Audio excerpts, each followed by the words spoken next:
बुधवार की प्रदोष पड़ती है तो शिव रजत भवन में निवास करते हैं। बुधवार की प्रदोष कामना की पूर्ति करते हैं। सब जगह भटक लिए। शिव महापुराण के अंदर लिखा है, श्री शिवाय नमस्तुभ्यम बोलने वाले के मुख का दर्शन कर लो तो 1000 अश्वमेध यज्ञ का फल मिल जाता है। तो श्री शिवाय नमस्तुभ्यम बोलकर जब ये इतने जाते होंगे, इनके चरण की जब धूल उड़ती होगी तो हमारे परिवार का और हमारा कल्याण और गांव का कल्याण तो वैसे ही हो जाए। श्राद्ध पक्ष में मासिक शिवरात्रि आती है। तो लोग केवल एक शिवरात्रि को जानते थे भाई, बोलो सही है कि गलत? केवल एक शिवरात्रि माघ महीने की जानते थे कि महाशिवरात्रि होती है। शिव महापुराण की कथा धीरे धीरे सुनते सुनते शिवरात्रि के महत्व को लोग जान गए। बहुत कष्ट में हो, बहुत तकलीफ में हो तो महाराज 108 चावल के दानों को केसर में भिगोकर, केसर के पानी में केसरिया कर पकाना नहीं है, पकाना नहीं, उसको कच्चा चावल केसर में भिगोकर 108 दाने शंकर को मध्य रात्रि में शिवरात्रि के दिन सूर्यास्त के बाद रात के 12 बजे से पहले कभी भी शंकर को चढ़ा दो, समर्पित कर दो। और वही अक्षत के दाने उठाकर वापिस रख लेना ब्रह्म मुहूर्त में सुबह 4 बजे,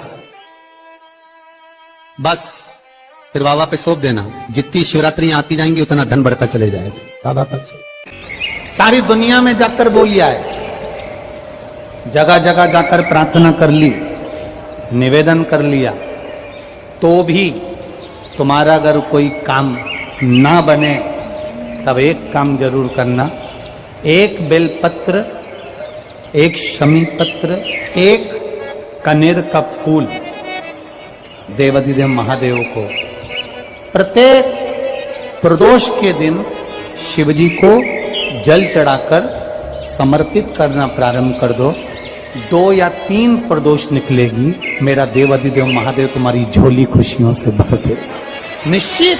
दुकान 4 दिन अच्छी चल रही है, फिर व्यापार डाउन हो जाता है, कोई पैसा लेकर भग गया, नहीं दे रहा, कहीं कर्जा मात्रा बढ़ गई है, ये पितृदोष के लक्षण है।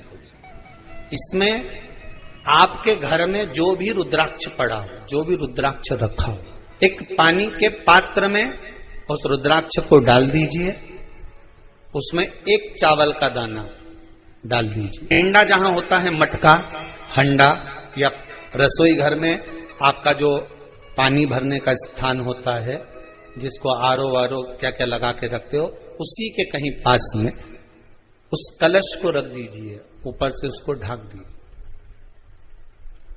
शाम के समय, सुबह रखा 10 बजे से 12 बजे के बीच में, शाम के समय प्रदोष काल में भगवान शंकर का नाम स्मरण कर ओम नमः शिवाय बोलकर, श्री शिवाय नमस्तुभ्यम बोलकर, या महामृत्युंजय मंत्र का स्मरण कर या गायत्री मंत्र का स्मरण कर जो मंत्र आपकी बुद्धि में, विवेक में समाहित हो, उस मंत्र का नाम लेकर राम कृष्ण हरि जो बोल सकते हो, एक घी का दिया अवश्य प्रज्वलित करें।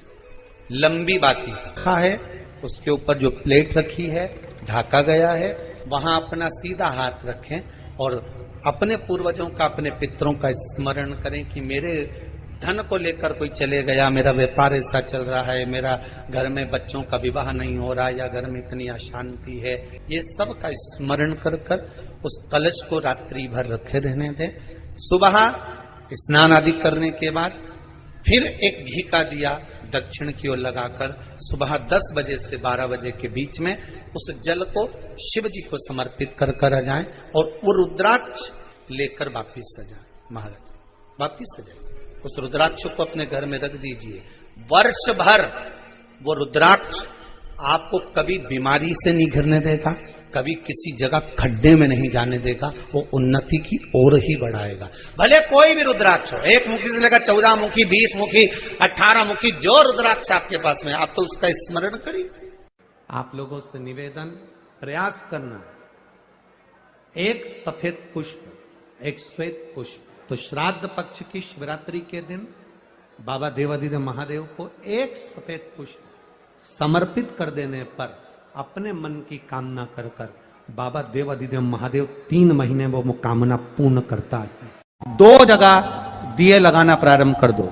पहला बेलपत्री के वृक्ष के नीचे पहला दिया प्रदोष काल में, प्रदोष के दिन बेलपत्री के वृक्ष के नीचे, और दूसरा दिया अपने दरवाजे की चौखट के बाहर, मतलब अपन बाहर खड़े होंगे, अंदर की ओर दिया नहीं, बाहर की ओर। श्राद्ध पक्ष में जो ये गो पितर शिव महापुराण की कथा को सुन लेते हैं उनको गौदान का फल 16 श्राद्ध में, श्राद्ध पक्ष में घर में अगर गंगा का जल हो, आपके घर में अगर गंगा जल रखा हो, श्राद्ध पक्ष में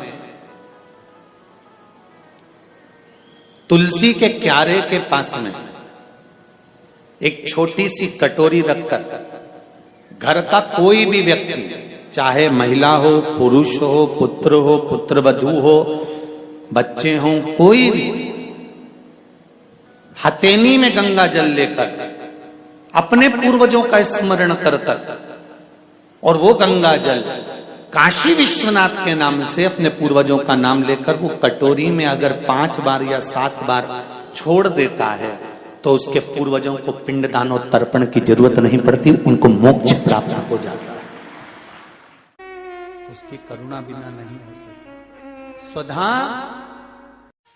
जिनकी दीवालों पर कहीं पीपल लग जाता है ना, किसी किसी के घर में लग जाता है दीवालों के ऊपर, तुम कितना भी पीपल उखाड़ना वो वापस लग जाएगा, फिर उखाड़ो फिर लग जाएगा। पर पीपल उखाड़ने का भी एक प्रमाण है, अगर पीपल को उखाड़ना है तो केवल एक रविवार के दिन दीवार के सामने जहां से पीपल उखाड़ना है वहां पर नींबू और 7 मिर्ची रख दीजिए और उसके बाद पीपल को उखाड़ दीजिए और नींबू को वहां पर काट कर छोड़ दीजिए। उसके बाद कभी दीवार में पीपल लग ही नहीं सकता उस स्थान में। अगर एक बार आपने उखाड़ा और उसके बाद नींबू मिर्ची मार दिया, क्योंकि वो खाकर अपना भाग ग्रहण कर कर दरिद्रता चली जाती है, उसके बाद पीपल वहां नहीं लग सकता। गर्भस्थ नारी के गर्भ में बच्चा जब तक रहता है और बच्चे को जन्म देने के बाद नारी उस बच्चेदानी से अगर प्रॉब्लम में रहती है, कष्ट में रहती है, गांठ पड़ जाती है या तकलीफ में आ जाती है, तो स्वधा का नाम लेकर भी शिव जी पे जल चढ़ाकर उसका मात्र आचमन ही कर लेती है तो नारी को ऑपरेशन की जरूरत नहीं पड़ती, गर्भाशय ठीक हो जाता है, गर्भाशय ठीक हो। स्वधा नाम कोई साधारण सा नाम नहीं है, स्त्रियों के लिए, पुरुषों के लिए। पुरुष वर्ग में भी अगर हर्निया की भी प्रॉब्लम हो गई है और हर्निया हो गया, डॉक्टर बोल रहा है ऑपरेशन करना पड़ेगा, तो कुछ दिन स्वधा का नाम लेकर भगवान शंकर पर जल चढ़ाकर उस जल का आचमन करना प्रारंभ करिए और फिर जांच कराओ कि हर्निया में आराम लगना प्रारंभ हुआ कि नहीं हुआ। यहां तक शास्त्र वर्णन करता है कि आप स्वधा का नाम कोई साधारण नाम नहीं है, ये तो तर्पण शिव महापुराण की कथा में जो आपको मिल रहा है ये वो औषधि मिल रही है कि जिंदगी बना दे आप।